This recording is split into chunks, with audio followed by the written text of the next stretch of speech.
নমস্কার বন্ধুরা, সবাইকে স্বাগতম আমার নতুন একটি ভিডিওতে। এই ভিডিওতে আমি তোমাদের ক্লাস 12-এ যে হাফ ইয়ারলি পরীক্ষা তোমাদের এসে যাচ্ছে, খুব শীঘ্রই তোমাদের হাফ ইয়ারলি পরীক্ষা হতে চলেছে।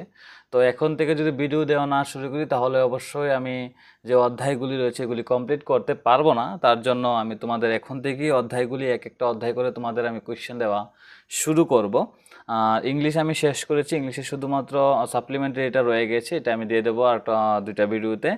আর বাকিগুলি তোমরা অবশ্যই নোট করে নিয়ে নিও। এখন তোমাদের শুরু হতে যাচ্ছে পল সায়েন্স। পল সায়েন্সের প্রতিটা অধ্যায়ের সুন্দরভাবে আমি তোমাদের সাজেশন দেওয়া একদম শুরু করবো এখান থেকে। আর তোমাদের মধ্যে যারা যারা সাজেশন নিতে চাও পল সায়েন্স, এডুকেশন, হিস্ট্রি আর ইংলিশের, তারা অবশ্যই আমার সাথে যোগাযোগ করো। নাম্বার রয়েছে তোমরা জানো, হোয়াটসঅ্যাপ নাম্বারে তোমরা অবশ্যই মেসেজ করতে পারো বা টেলিগ্রামে জয়েন করো, আমাকে মেসেজ করতে পারো, আমি তোমাদের নাম্বার দিয়ে দেবো। ঠিক আছে, তো তোমরা অবশ্যই জয়েন করতে পারো তোমাদের যদি সাজেশন প্রয়োজন হয় আগে আগে। ঠিক আছে, তো চলো এখন দেরি না করে প্রথম যে চ্যাপ্টারটা রয়েছে এটা আমরা শুরু করি। প্রথম যে ভিডিওটা রয়েছে পল সায়েন্সের, এটা আমরা শুরু করি। তো প্রথম যে অধ্যায়, এটার নাম হচ্ছে তোমাদের যে ঠান্ডা যুদ্ধের সময়কাল। ঠিক আছে, এই অধ্যায় থেকে তোমাদের একের মান থাকছে একটা, একের মান থাকছে তিনটা, আর পাঁচের মান থাকছে একটা। ঠিক আছে, তো এই অধ্যায় থেকে তোমাদের কি কি পড়তে হবে, অনেকগুলি কোশ্চেন আমি দিয়েছি, যা যা আসা হবে তো মনে রাখবে। এটা শুধুমাত্র আইপিএলির সাজেশন হবে এমনভাবে নয়, এটা তোমরা অ্যানুয়ালি হিসাবে তোমরা দেখতে পারো, কারণ অ্যানুয়ালির মধ্যে এইসব অধ্যায় থেকে তোমাদের আসবে। আর আমি যাগুলি তৈরি করি এইসব আমি যে বড় এক্সাম রয়েছে, অর্থাৎ অ্যানুয়াল এক্সাম বা বোর্ড যে এক্সাম রয়েছে, এটাকে আমি টার্গেট করি এখানে আমি তৈরি করি। ঠিক আছে, তো তোমরা অবশ্যই এখান থেকে পড়ে নেবে। আমি কোনোভাবে এরকম করি না যে তোমরা আইফেলিতে একটা পড়বে অ্যানুয়ালিতে আর একটা পড়বে না। তোমরা আইফেলিতে যেটা পড়বে অ্যানুয়ালিতে গিয়ে এসে তোমরা সেটাই আবার পড়তে হবে সেখানে। ঠিক আছে, তো অ্যানুয়ালি সিলেবাস যদি যে তোমরা দেখো, এটা অন্যরকম হয়, অনেকগুলি অধ্যায় হয়, আর তোমাদের আইফেলি সিলেবাস অনেক কম হয়। ঠিক আছে, পল সায়েন্স যেন তোমরা অনেকগুলি অধ্যায় তোমাদের পড়তে হবে, তার জন্য পল সায়েন্স, হিস্ট্রি হোক, ইংলিশ হোক, আর এডুকেশন হোক, আর জিওগ্রাফি হোক, সবগুলি তোমরা সুন্দরভাবে পড়ে নেবে, যাতে করে এখন আফিলি এক্সাম তোমাদের সামনে আসছে। আফিলি এক্সামের আগে যদি তোমরা আফিলি সিলেবাস শেষ করতে পারো তাহলে মনে রাখবে তোমাদের যে আফিলি এক্সামের পরে যে অ্যানুয়ালি যে অধ্যায়গুলি আসবে, মানে যে অধ্যায়গুলি তোমাদের অ্যানুয়ালি থাকবে, বোর্ডে থাকবে, এই অধ্যায়গুলি শেষ করতে তোমাদের খুবই খুবই খুবই সহজ হবে। আর তোমরা যদি এখনই যদি ভালোভাবে না করতে পারো তাহলে সেই সময় তোমরা শেষ করতে পারবে না, সবগুলির চাপ একবারে এসে পড়বে। তো তোমরা আমার কথাগুলো ভালো করে মনোযোগ দিয়ে শুনো, আর এখনই তোমরা আইপিএলের যে পিডিএফটা রয়েছে বা তোমরা সাজেশনটা রয়েছে এটা আমার থেকে নিয়ে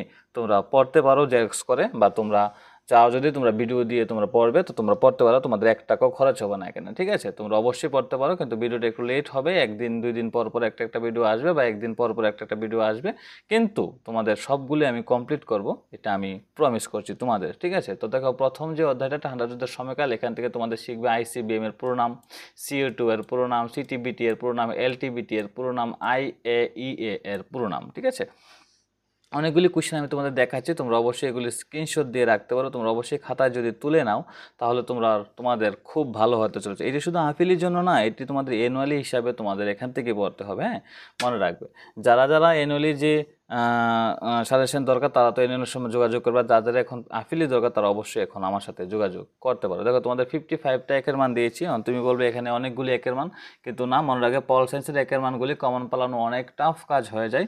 এখন তুমি যে কয়েকটা তুমি পড়বে, ঠিক আছে না, এই কয়টা থেকে তোমাদের আসবে কি না আসবে এটা তো আমি গ্যারান্টি দিতে পারবো না, কিন্তু তার জন্য এখানে যে ইম্পর্টেন্ট যে রয়েছে 55টা সেটা আমি এখানে দিয়েছি, তোমাদের এখান থেকে আসার চান্স খুবই রয়েছে। ঠিক আছে, তার মানে আমি এটা বলবো না যে 100% এখান থেকে আসবে, আমি বলবো যে চান্স রয়েছে এখান থেকে আসার, আর এখান থেকে আসার চান্স অনেক বেশি রয়েছে। ঠিক আছে, এই অধ্যায়ে তোমাদের 5-এর মান থাকবে, তো 5-এর মান দিয়েছি আমি। ঠান্ডা যুদ্ধের সৃষ্টির যে কোনো 4টি কারণ আলোচনা করো, বা ঠান্ডা যুদ্ধের বৈশিষ্ট্য লিখো, খুবই ইম্পর্টেন্ট কোয়েশ্চেন। পঞ্চশীল নীতি সম্পর্কে আলোচনা করো, ঠিক আছে না, এটা তোমাদের খুবই ইম্পর্টেন্ট কোয়েশ্চেন। তারপর দেখো নিরপেক্ষতা নিরপেক্ষতা ও জোট নিরপেক্ষতার মধ্যে প্রধান প্রধান পার্থক্য আলোচনা করো। ঠিক আছে, তারপরে কিউবার মিসাইল সংকট সম্পর্কে একটা সংক্ষিপ্ত টিকা দাও। এবার তোমাদের ফাইনালে এটা এসে গেছে, মানে 2024-এর ফাইনালে এটা এসে গিয়েছে, মানে 2025-এ যে ফাইনাল পরীক্ষাটা হচ্ছিল এটা তোমাদের এটা এসে গেছে। তো তোমাদের জন্য এটা ইম্পর্টেন্ট না, ফাইনালের জন্য তোমরা কিন্তু আফিলিতে তোমরা অবশ্যই এটা পড়তে পারো, আসতে পারো এখান থেকে। ঠিক আছে, তারপর দেখো তোমাদের রয়েছে ঠান্ডা যুদ্ধের সূচনা ও সমাপ্তি সম্পর্কে আলোচনা করো, বা ঠান্ডা যুদ্ধ প্রশমনে রাষ্ট্রসংঘের ভূমিকা আলোচনা করো। ঠিক আছে, খুবই ইম্পর্টেন্ট কোয়েশ্চেন। এখানে যে কোয়েশ্চেনগুলো আছে তোমরা মনে করবে যে এখানে যে কোয়েশ্চেনগুলি এখান থেকে যে যে ইম্পর্টেন্টগুলি রয়েছে এটা আমরা করে নেই, কিন্তু মনে রাখবে এখানে যে কোশ্চেনগুলো আছে সবগুলি এখান থেকে ইম্পর্টেন্ট, এখানে সবগুলি কোশ্চেন আসার চান্স রয়েছে। এই অধ্যায়তে কমসে কম 15 থেকে 20টা তোমাদের এখানে 5-এর মানে থাকছে যদি ভালোভাবে দেখা হয়, কিন্তু এখান থেকে আমি তোমাদের 10-এর কম তোমাদের 5-এর মান দিচ্ছি। আর তোমরা যদি ভালোভাবে পড়তে পারো তোমাদের খুব ভালো হতে চলেছে। তার মানে মনে রাখবে তোমাদের যদি এই যে কোশ্চেনগুলি রয়েছে তোমরা এইগুলি যদি পড়তে পারো তো এই অধ্যায় থেকে যে কোনো কোশ্চেন হোক তোমরা আনসার করতে পারবো, কারণ তোমাদের জানার মধ্যেই আসবে। ঠিক আছে, জোট নিরপেক্ষ আন্দোলনের একটি সংক্ষিপ্ত বিবরণ দাও অথবা জোট নিরপেক্ষ নীতি বলতে কী বোঝো এর উৎপত্তি ও বিকাশ আলোচনা করো। ঠিক আছে, তারপর দেখো কিউবা সংকট এর গুরুত্ব কী। ঠিক আছে, তারপর বর্তমান পরিস্থিতিতে জোট নিরপেক্ষ আন্দোলন কি, প্রাসঙ্গিক উত্তর সাপেক্ষে যুক্তি দাও। তারপর দেখো তোমাদের এই অধ্যায় থেকে তোমাদের 8টা কোশ্চেনই রয়েছে। আমি নেক্সট ভিডিওতে তোমাদের দ্বিতীয় অধ্যায় দেব।